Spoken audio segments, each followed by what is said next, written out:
Yeah. Yeah. Lot That's of why I try to like, compare it to for people. Okay, my timer went off. Now I will say I didn't start it and I just guessed at about 15 minutes I started it. They'd already been there for a while. Okay. Um, do we want to Yeah, close it out? I Or would close it out. Yeah, give them the 60-second warning and then we'll bring them back. all right, here we go. Close all the rooms. Hi, Victor. Welcome. We're bringing everybody back in out of they were all in breakout rooms. Hi, So Victor. they're gonna come back and share what they discussed. Well, we're happy you could make it. Where may I ask, Victor, where you are? Um, Where Hello. are you in the world? I am from Costa Rica. Ah, bienvenidos. Gracias. That's about the extent of my Spanish. Good, very good. Oh, it's. I am lost about time. It's 10 o'clock, right? We started at 10 Eastern Daylight, excuse me, Eastern Daylight Time. Yeah. So we've got about another half an hour. All right. Yeah. Can you 9:30? Yeah. Everyone has been in breakout rooms, so they're all coming back now. So we'll have an open gallery conversation. I like it. Everybody came back. Their cameras were on. I can see thank you for everybody. that. Yeah. I think we must have all the rooms. It looks like everybody's back. Let's see. I think so. Maybe Well, close thank and you, talk. everyone. I hope you had very fruitful breakout sessions.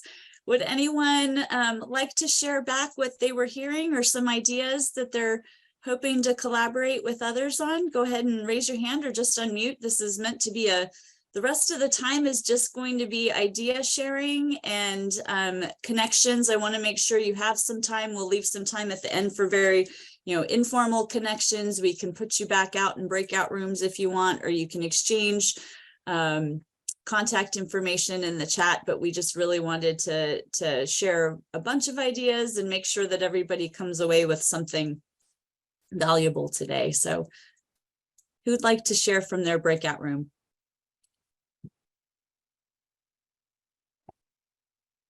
Go ahead, Bob.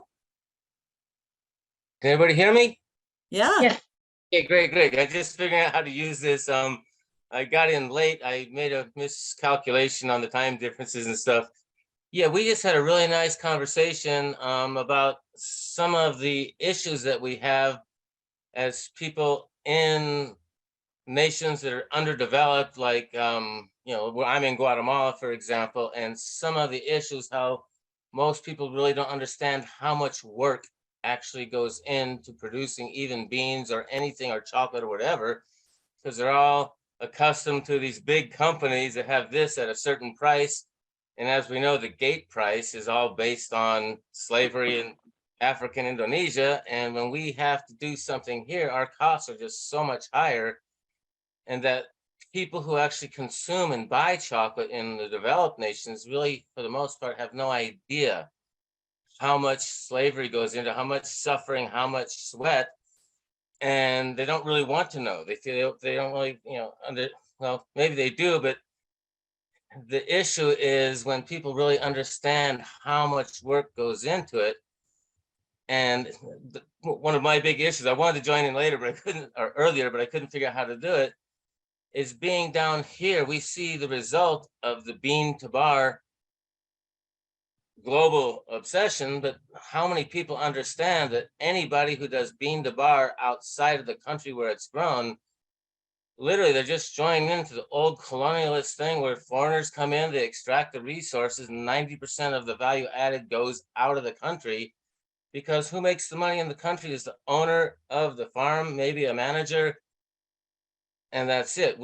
What we do is we actually pay our people 2 to 4 times what the local wages, so they have a livable wage, but that makes our price higher. And then when someone finds a better deal, they drop us. And I haven't been able to really find anybody with all these people who apparently, support social responsibility, all this, they don't stick around if they can get something 25 cents less. And it's a huge struggle for us. And I don't really know if there is an answer other than us trying to find somebody who does buy chocolate, or at least chocolate paste or something, to leave a little bit of the money here. And I don't know, is there a solution to this?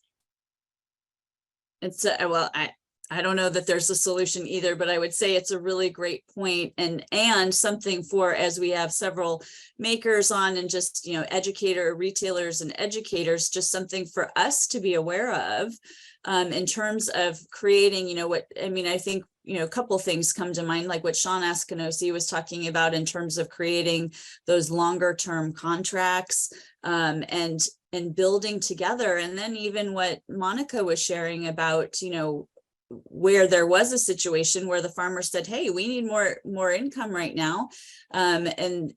So they came together to talk about it. I'm sorry to hear about the issues where people are moving on just for a quarter, but so that relationship building sounds all the more important, I think, for those of us that are in the global north, to have those conversations rather than just being quick to move on and talk, and treat that like we're two people coming together rather than just go for the cheapest price, it sounds like.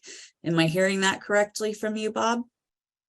Yeah, that's part of it. But what I find, I didn't really get, I tried to talk earlier, but I didn't know how to join the conversation. Yeah. I've lived in Guatemala 43 years. I've been here all my adult life. I've been making chocolate for 30 years, starting from just buying chocolate and melting it. Now we make chocolate with actual chocolate making machinery. And yeah, it's just a thing where the people, there's so many little different issues to it. I find most people just use the fact that they're doing something socially responsible, they use it as a marketing technique. They don't really use it as an actual ethic in their business. So when they've got the customers, finally, maybe they'll change what they do, but they won't put it on their website. They won't say it. And then nobody really knows what happened. And we just feel like we're used. This just happened to us in the pandemic. We had a customer that we helped him build his business by providing him a great product, really well packaged, which is super important. And at the end of 5 years, we'd gone from 400 pounds every quarter to 2,200 pounds every 2 months. And all of a sudden they found they could just ship the beans that go directly with our supplier of beans, one we hooked them up with, and ship them up to New York for a little bit cheaper price. And 8 people went destitute during the middle of a pandemic by 2 supposedly socially responsible businesses, the people who distributed the cacao and the person selling the paste up in the US, with no mention of it anywhere. And the customers, of course, they think it's still the same. In 30 years of working here, I've yet to find a single company that really wants to pay people what it is if they can make a little more money doing something else. It's just marketing, and it's a huge frustration for us. I don't know if there even is an answer. Yeah, thank you for sharing. And yeah, I think that's a very sobering statement for those of us that are operating particularly in the global north. So I appreciate your perspective on that. Anybody else? What else were you hearing from your breakout rooms? Collaborations that you're planning to pursue now or wanting to pursue? Yeah, Don.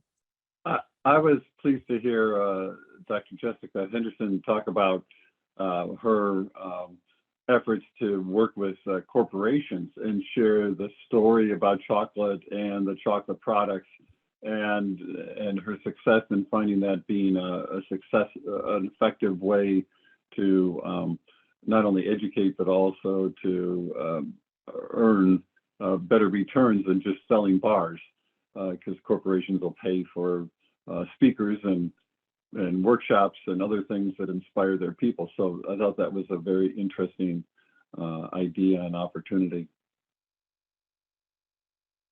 Yeah, Jessica, did you want to say anything more about that, or put your contact in the chat for people to reach out and learn more? I will put it in the chat, but yeah, I was just telling Don that I love to share other people's stories, and like you were saying, I don't tell your story. I introduce people to you so they can go to you, to your website or your YouTube videos or whatever you need to get your story directly from you. Awesome. Thank you. Who else?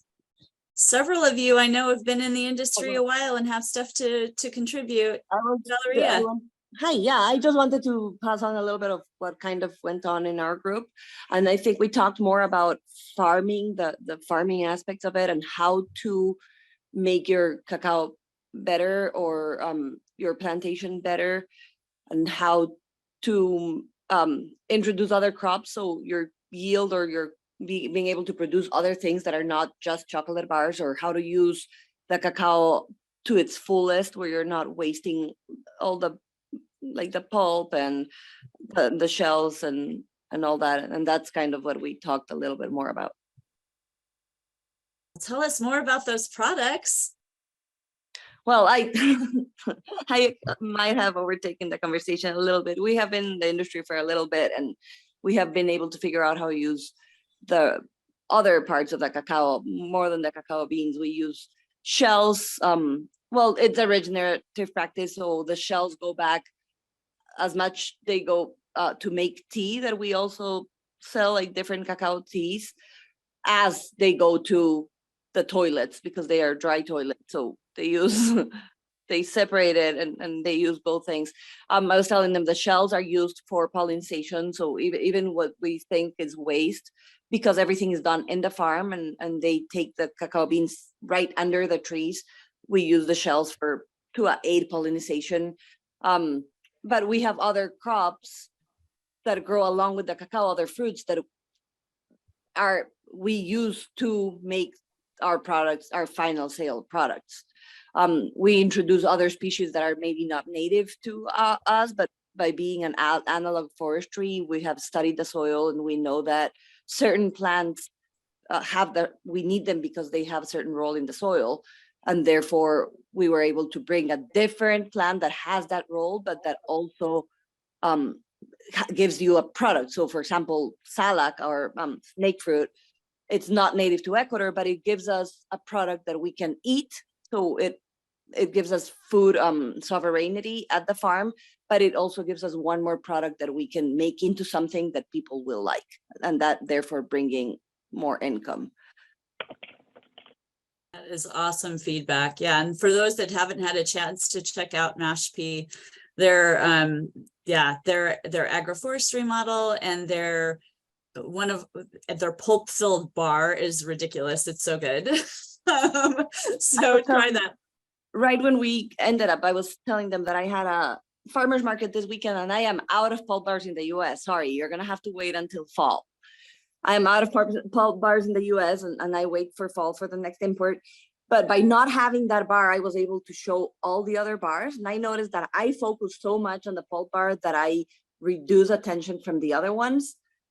So it was a good thing to not have pulp bars this last week. And that is something that I learned and that I think is important for everybody to know, to remember that your best product might be your best product because you like it the most, not because it's the best. And some other people might like other things. So. Great point. Who else wants to share or has things to bring up for the group, questions, connections that you want to make? I see Risha has her hand up. Yeah, Hi, go ahead. folks. Just adding to what Valeria said, because I was in her group, there was a combination of farmers or new farmers. Mike is in Hawaii, Colin is in Tanzania. I'm going to start rejuvenating in St. Vincent and the Grenadines. And then there are those who with markets, and Irene, I think, is in Nicaragua. So it was about that. Risha, sorry. Valeria's suggestions. We hear you better when you have your camera off. You start to yeah. Okay, no perfect. problem. Not that we don't want, Right. not that we don't love to Yeah. see you. I know. I just put on so that people, know I'm not a robot, right? Okay, so so yeah, so it's about those suggestions. But for me, I am, because it's new and I want to rehabilitate cocoa trees that are about 100 years old. It's about finding, collaborating with persons who've probably had a similar experience. And moving to different parts of the value chain and agritourism ecosystems, as I mentioned. So whoever is willing to reach out, I'm on LinkedIn, as well, because I'm going to be physically in St. Vincent from September, so I know whatever connections I could make, it's on the ground training that I would be getting from being physically there. Thanks.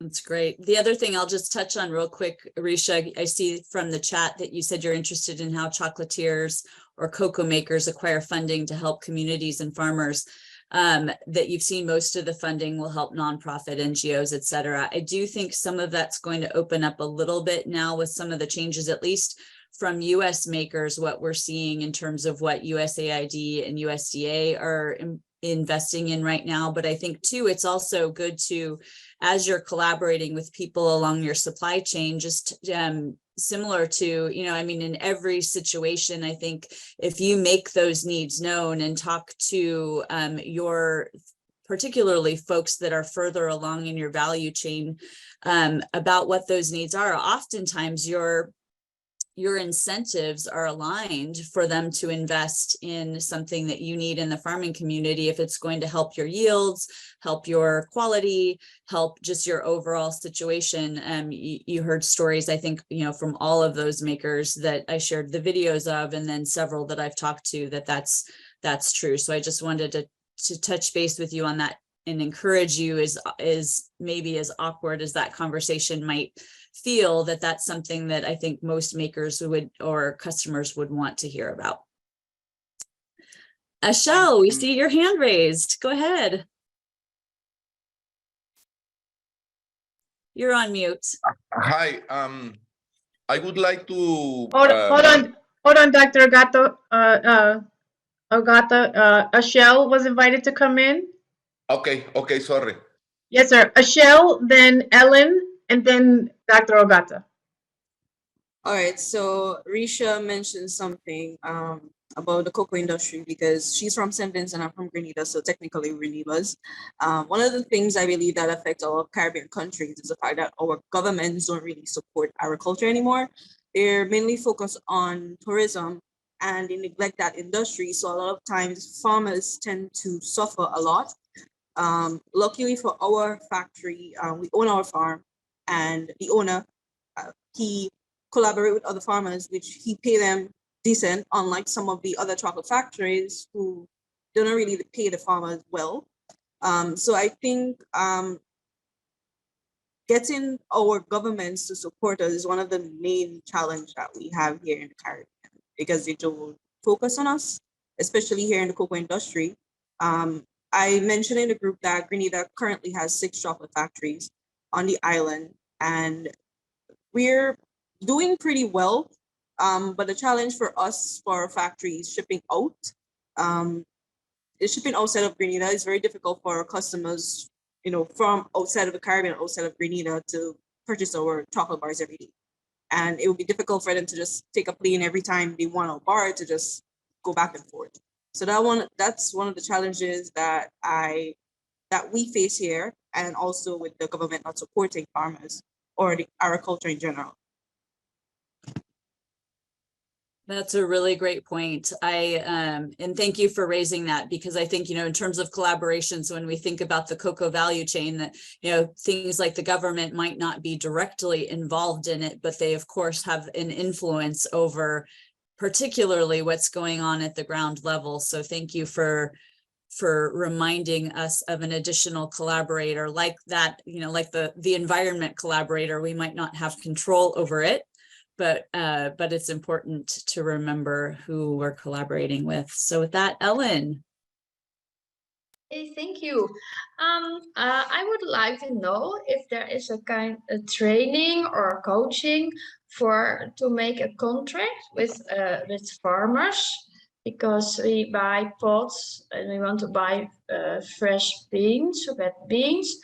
We do it now for years, just not written. We don't have written things, but we would like to know how and what you has to put in the contract. So if there's a training or a coaching facility, I would lovely to know about.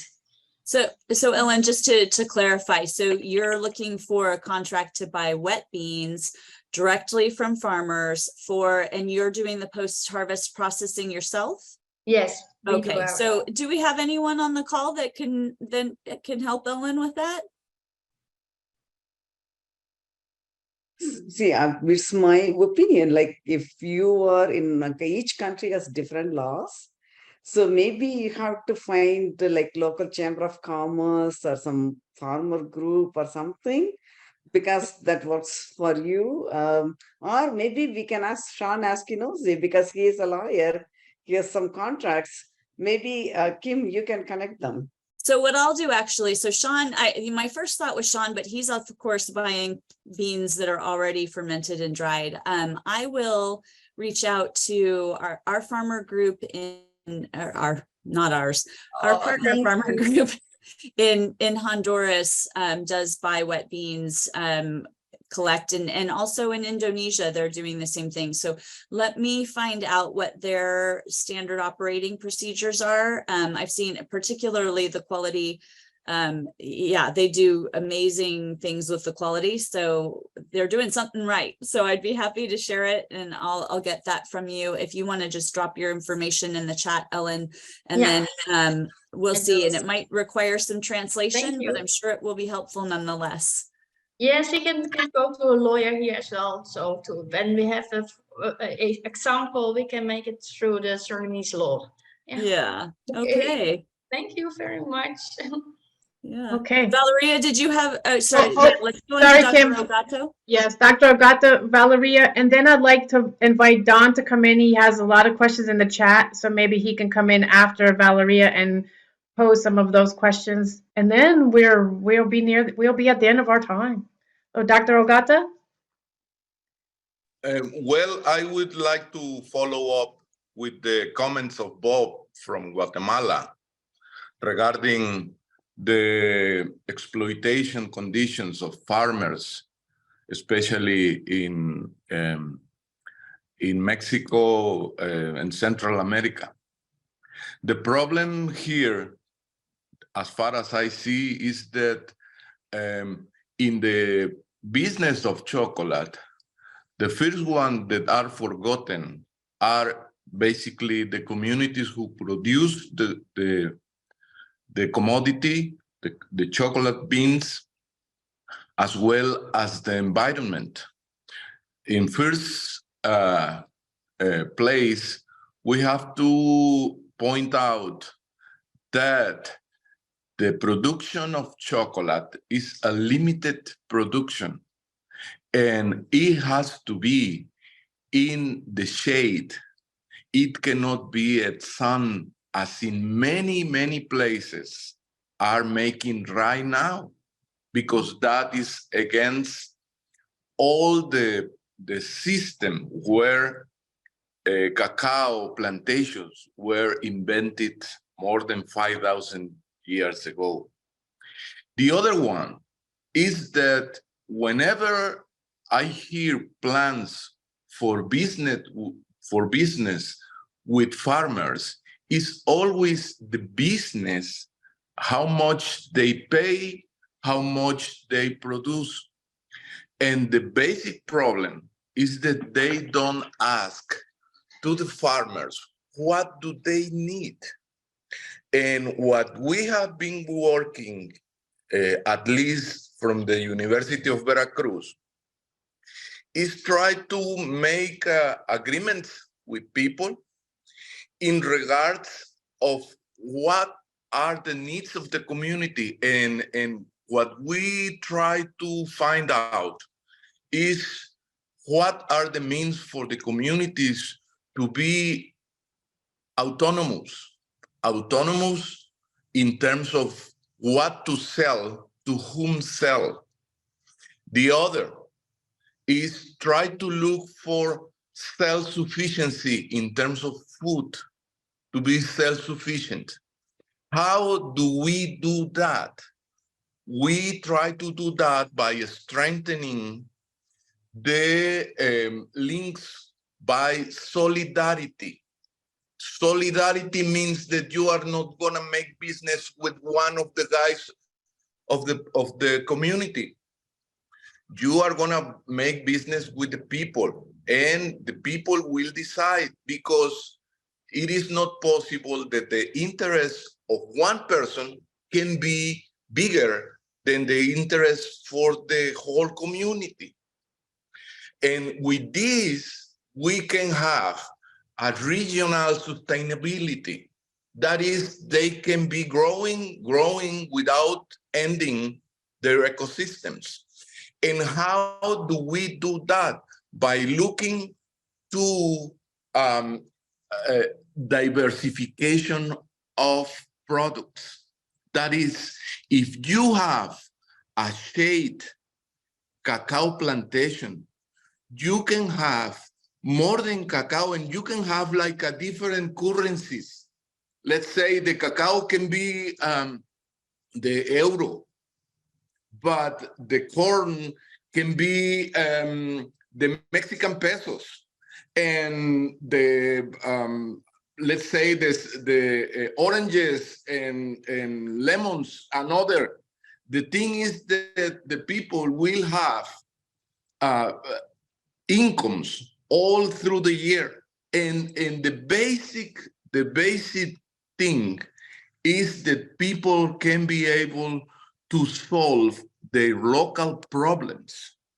And that is the way I think that this industry of cacao, from cacao to bar, can change, but it's needed. The people, like the ones who are selling the final products, are aware of all these situations and then try to make different types of approaching the people, different types of making business with people, because everything is based on money. And it's not like that in many rural communities.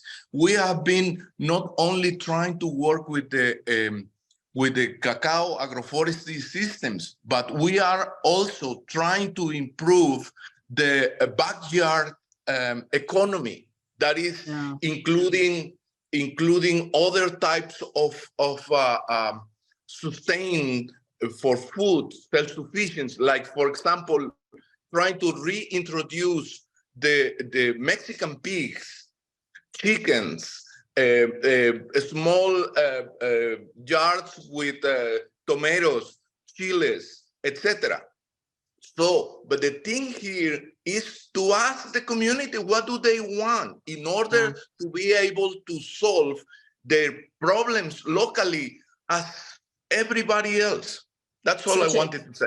Yeah, thank you, Dr. Ogata. It's such an important point, right? I think, you know, particularly those of us in the global north are used to the customer's always right, and it's like, in this case, the customer's not always right. So we need to remember that when we're doing collaborations with Origins or with anyone along our chain. And so thank you for that reminder. I appreciate that. Dawn, you wanted to share some things. Sorry, really quickly, Valeria, she's been in the queue, so I just wanted to get. Yeah. Sorry. Go ahead, Dara. Valeria, you're on mute.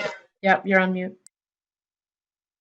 I think Don had some questions for which I might have a little bit of input in. So if he wants to go first, maybe that's a good thing. Okay, well, it's just to canvass the group about what are some good marketing distribution channels that could be available for Tree to Bar chocolate products, because that seems to be a very hard thing for a number of producers to figure out. Great question. I will pipe in just real quick to say that, one of the things that, and, invite Jessica and Valerie back here, I see, and there might be other educators.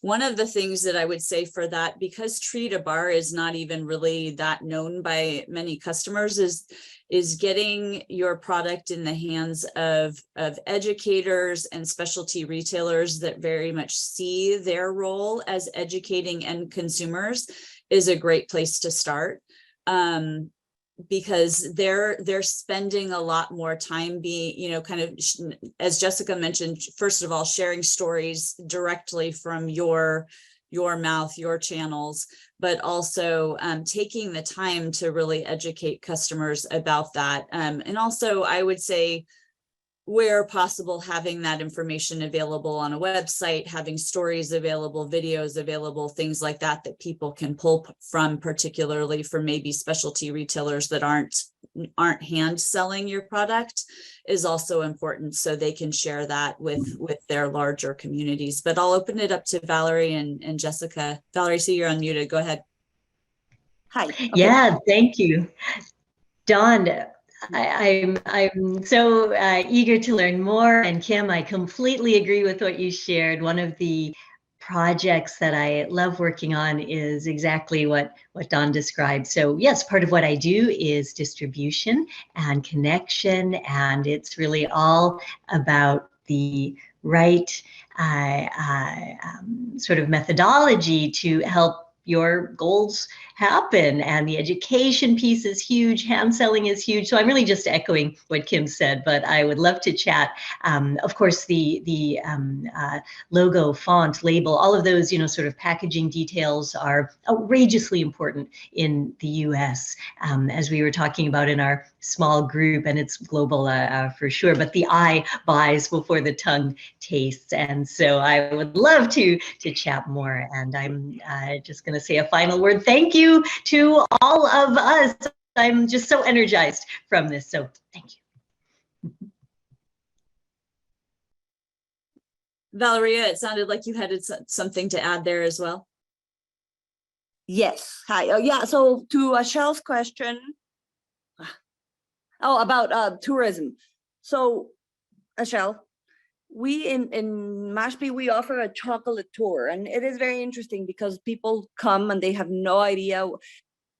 One of our collaborators is an expert in birding.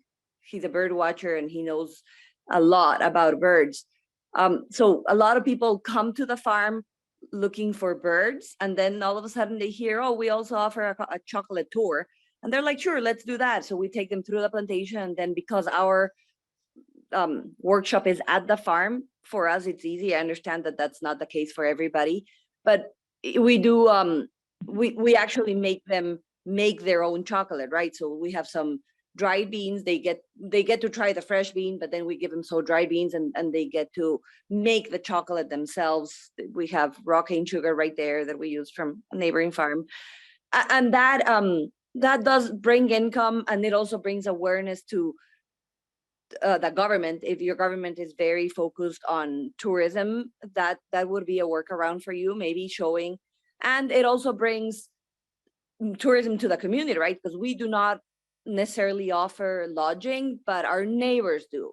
And then our other neighbors have a little restaurant. So when we know we have visitors, we tell them, oh, you can eat right here. And we tell them, hey, this group of this many people is coming, be ready. Because we are remote, right? The farm is remote. It's not like there's much more going on. But by having the chocolate and bird tour, our impact in the community is immediate. So maybe that's something to consider.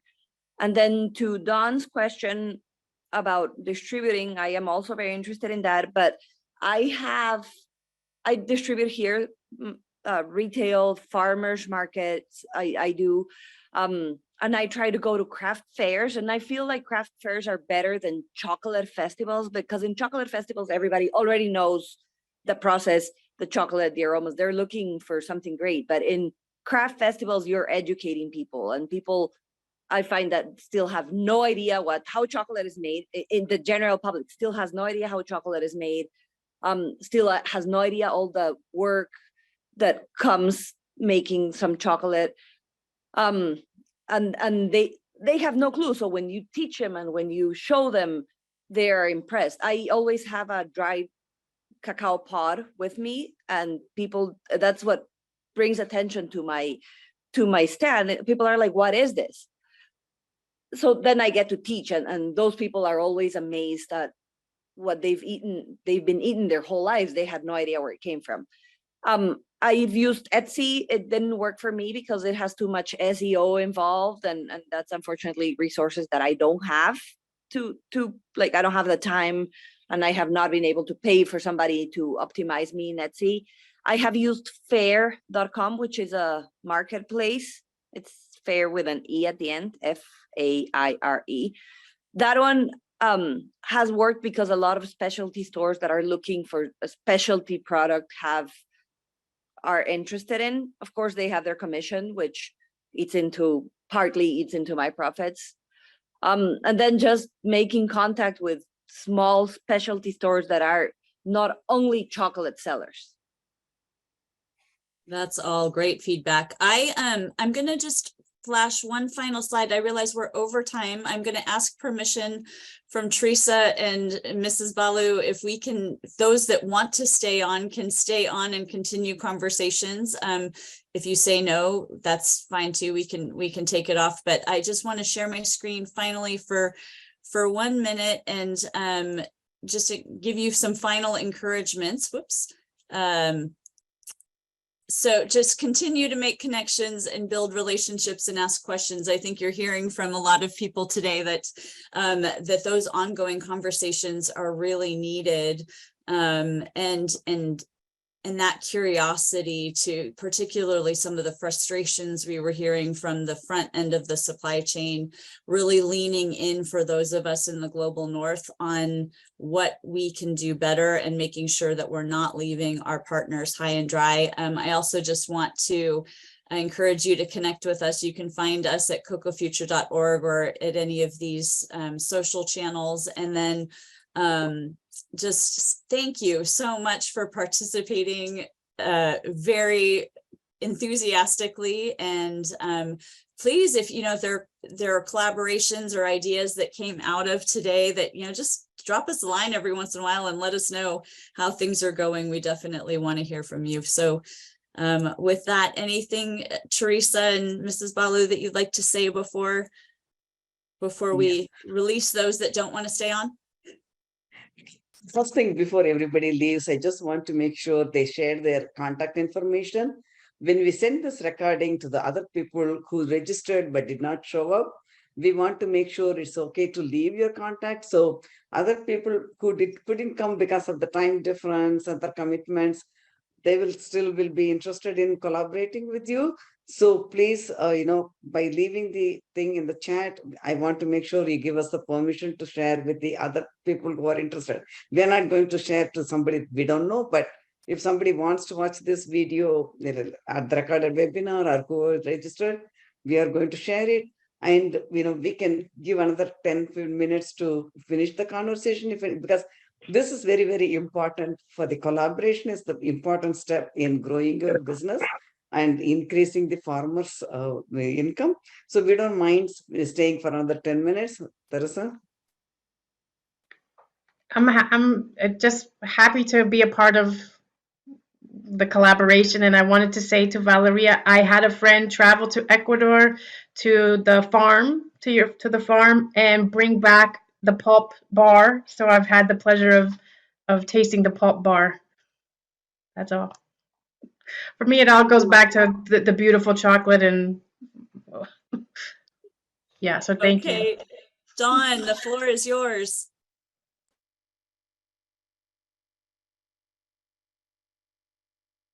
Dawn. Oh, I think the question got answered, so I'm covered. Thank you. Perfect. Okay, great. Anyone else have things that they want to share with the group? Hey, Before- this is Balu. I just have to have something. I just want to say something. You know, the people who conduct tours in the origin country, I think they are making a great contribution and bringing this awareness to the rest of the world. People go to the tour and then when they go on a vacation, go on a tour, but they come back, they become a regular customer for Bean to Bar chocolate, or Kraft chocolate, number one. Number two, and then they introduce that concept to their friends, and so the circle grows. And then at the end, they go to the supermarket or go to the local chocolate makers. They start buying this Kraft chocolate, even though the price is higher. So they really are the good ambassadors, bringing this concept to the rest of the world. I think they should make kudos for you guys. Keep doing it. And the new trend, like I think Don was talking about it. I forgot. I mean, the drinking chocolate, that's going to be the next one. I mean, a lot of people are going to be enjoying the culture from the origin country of drinking chocolate.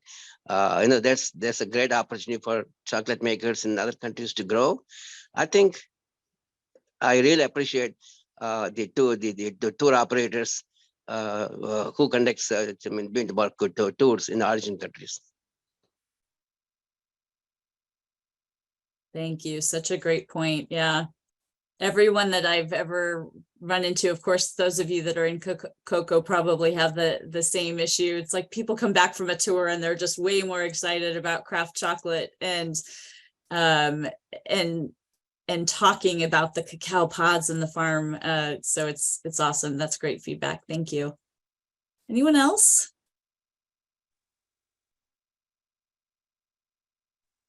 Well, just a reminder. Oh, go ahead. Can I add something? Sorry. And part of our project, well, there's many parts to our project, but one of the big parts of our project is female empowerment. And because we are so remote, we have the problem in the communities in general in Ecuador that men leave their families to go work in the city. And then they create another family, they create another life and forget about their wives and kids that are in rurals, or sometimes they come once every few months, give them a little bit of money and leave, right? So a big part of our project is empowering women and single mothers. And the impact that we have seen firsthand out of working that way has been incredible, because women all of a sudden are teaching their kids all of these skills, right? So just putting that out there, because I feel like it's a huge important part of our project and the impact that you can have in rural communities is a lot bigger if you focus on educating the women in the whole community, not just the ones that work for you. Such great work and a great point. Thank you, Valeria. And I second that. We've seen that in the origin communities that we're working with too. So thank you. Ellen. Yes, I want to add something to Valerie. Of course, we had the same problem that men leave the rural area for other jobs or mining, gold mining. But I think when cacao when you can have a good living of cacao farming, you don't have this problem. So I think the price must rise, so the men can make a good living with agriculture and don't have to leave their town or village where they live. So I think it will be better, I think, to make it more profitable farming. Yes, I want to add let's do it. Let's figure out how to do that along with collaborations. There's a lot that needs to happen for the whole chain to get on board with that. So thank you for that point. Anyone else have anything they want to add? One thing I will just say for those of you that, so there is a way to, if you're frantically trying to figure out how to copy and paste from the chat, at the bottom, you should see 3 dots for more, and one of them is save chat. So you can save that and get everybody's contact information that way more easily than just copying and pasting. So go ahead and do that before you hop off so we can stay in touch. We will also be sharing that chat along with the recording. Perfect. So if you miss it, don't worry, you will still get it. Thank you. Anything else? Any other contributions or advice for people or things that have worked? Collaborations that you've seen work? Or questions that we missed? I have more. Yeah, Go ahead, Valeria. I wonder about, I would like to know opinions from other makers, farmers, everything about the whole organic certification and issue. This year we took the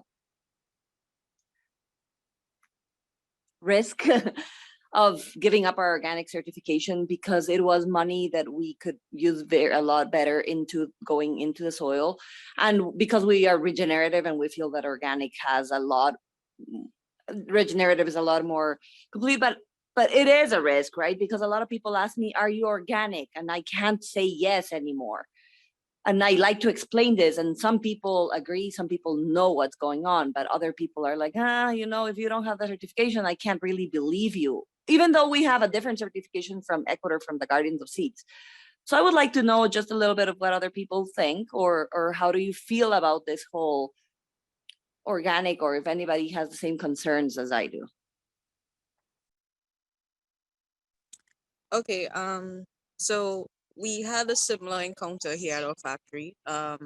So as I said, we own our farm where we get our cocos from to make our bars, and we use the cocoa butter because we don't have the machine to extract the cocoa butter to add to the chocolate. What we do is we get the cocoa butter from another factory here. And of course, the sugar that we use is sugar cane sugar. That's what we use. So it's pretty much all plant-based and organic. But some people still don't believe us because we don't have that same packaging. We don't have that on our packaging as well. Until I show them that, okay, these are the beans right here from our farm and the sugar, and this is a cocoa butter made right here in Grenada. And they're like, oh, okay, so, but why you don't put it on the package of the, I was like, well, that's kind of a challenge. So yeah. Yeah, my feedback on that, I don't disagree with, I think the reality of the education around the consumer. What I will say is it kind of depends on your sales outlet. Because if you're trying to sell online, I will say a lot of the online retailers one of the filter categories is USDA or, Europe organic. And so it depends on if that's your target market. And you need to do those evaluations for yourself. I think explaining that to a lot of large retailers, once you get, if people are shopping on, in real life, in brick and mortar, I think you have the opportunity to share that to the retail gatekeeper, and they might still choose to put that on the shelf. But I think the main issue is who your target customer is and how you think they're filtering their product, because you're not going to have the opportunity at every situation to educate your end consumer about that. So, and I do understand it's incredibly expensive and labor intensive for origins in particular, also for makers for that matter. I mean, the amount of time that we spend having to do all the paperwork for that as well is quite a bit. And so you just need to make that evaluation. I will say customers are willing to pay a little bit more for it, but it's not a lot. So it's more so, are you going to get more customers? Not necessarily, are you going to get a significantly higher price? So that would be my feedback. But Mr. Ogata, did you have some feedback? Dr. Ogata, some feedback as well? Yes, I do. I just would like to highlight that the organic issue, you can see it in different ways. And one way that can be seen is as a way to, as a barrier to do not allow that many people do not sell properly their cacao. And the reasoning is very simple, because if you know that around 90% of the chocolate bars of the beans that are sold all around the world are produced by people with 2 hectares or less, and all these people is earning no more than $5 a day, it is not possible that they can put herbicides and plagues, plaguicides and all that, chemicals. So all these plantations are organic. So the point here is to try to change the way of the balance, and it is needed confidence.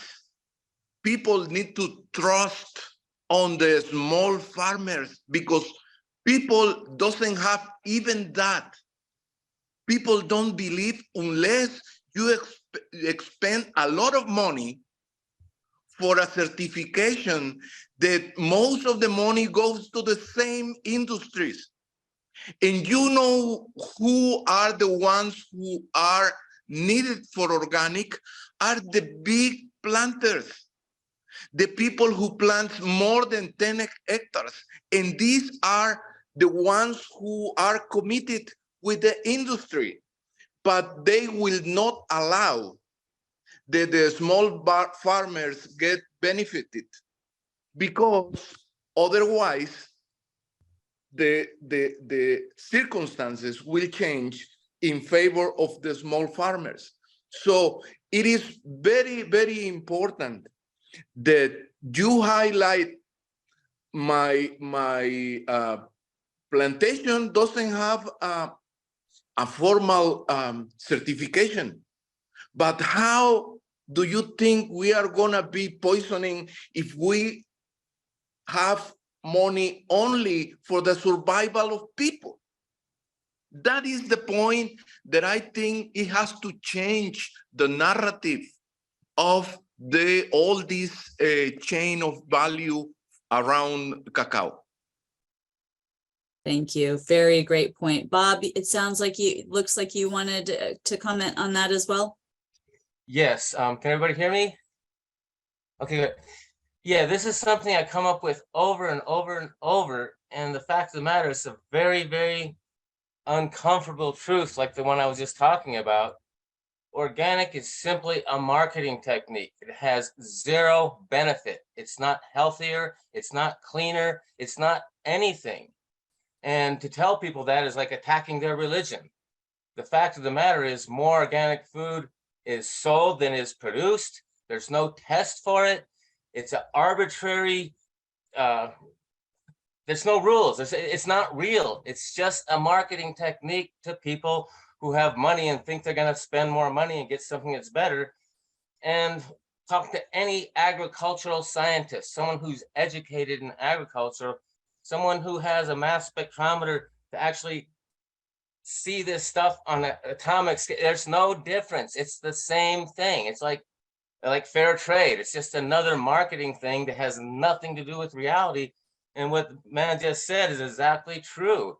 Most of the cacao is already organic, but it's one of the most frustrating things. And I have to explain this out of ethics to people who ask me about it. And of course, I lose many customers to that.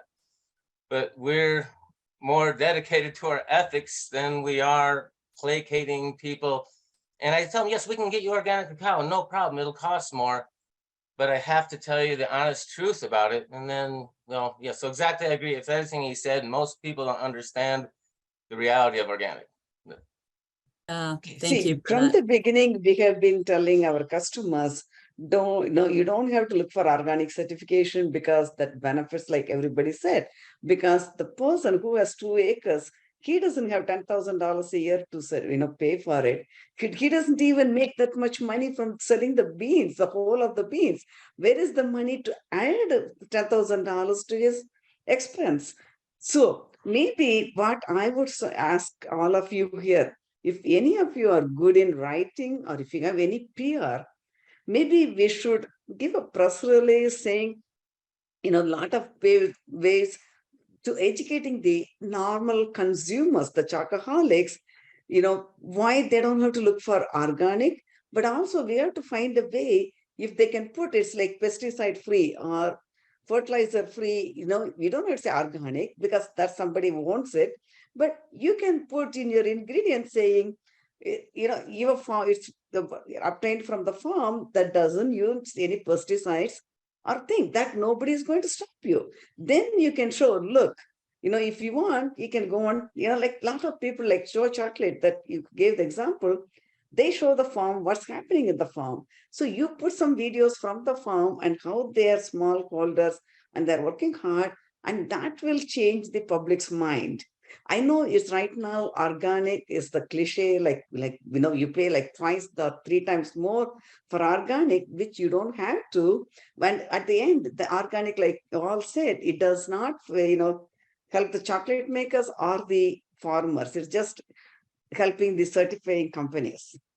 So maybe that's what I ask. If any of you have the contact in the press, maybe we can even have one webinar and we can ask some people from the press, and they can see what people are talking and they can put some articles. I don't know. This is my Sounds like crazy a idea, great but webinar topic. I think there's a lot of passion around it. at the Yeah, end of the day, we have to do anything that helps the farmers to make it sustainable. Like they were saying, like the farmers are leaving the farm, going to the city. Yes, they can earn money, but still to eat, they have to come back to the farm. You cannot eat money. So we all have the collective responsibility to help the farmers. absolutely. Can Yeah. I speak on that for a minute? Bob, you said that sometimes you lose customers when you try to explain that the certifications don't really benefit the people they're supposed to benefit. And Dolly, you were talking about like maybe have a seminar on it. I think the wording that you use is really important because I interact with a lot of customers who aren't looking for chocolate. I really had to fine tune the way that I speak about things so as not to upset them. I don't use guilt as a marketing technique, for example. You can't say bad things about Hershey's because a lot of people love Hershey's. And if you immediately say something negative, they will just tune you out. And I think the same thing is true with a lot of the certifications. So I have some very short snippets that I would just say that really give the people the information in a very non-confrontational way. So maybe, and I know there are a lot of blogs that have been written about certifications. I would be happy to pull those up for everyone at another time. Maybe can you send those links, so we can share to all the participants here? Yeah. And also we can put in our website also if you like, so that, anybody wants to know about it, we can send them there. There's in one place, it's all there. Or if there's any website that has all the things in one place, if you want Cocoa Town to do it, we'll be happy to post them for people to access it. Because easy access is, another issue. If it's like 10 different blogs in different places, people are not going to look for all 10 of them. But if all 10 of them in one place, it's easier for them to make the decisions. Anything else before we wrap up? I think the we are way committed past crew time. is still here. You guys stayed well beyond. Thank you so much. Thank you for your participation today. This was a bold experiment from Cocoa Town to open the microphones for all of us today. So thank you for trusting us all with this and creating the space for us to get together. It was so great to hear your perspectives today, and I enjoyed meeting some new people, and I look forward to continuing those conversations and seeing all of your progress as you do. So thank you so much again, and I'll turn it over to Teresa and Mrs. Balu for any final words. I will let Teresa go first and then I can. It's all you, Mrs. Balu. Just thank you, everyone, and I'll turn it over to you. thank you all for your time on a Saturday, going half an hour beyond the scheduled time. And also, we just request one thing, please share your feedback. Please, go to the Google review, write a review. Please write a review on the website under this webinar. That will help a lot more people. And also, if you have any suggestions for the future topics, please let us know. We are always open because we want to bring something that adds value for you because you are spending time. Because without these participants, Kim and I and Terza and Raghavendra, and the Cocotown team, what we do doesn't have any, impact. So you make the impact. So thank you all for it. Loka Samasta Sukhino Bhavantu. Have a wonderful rest of the weekend.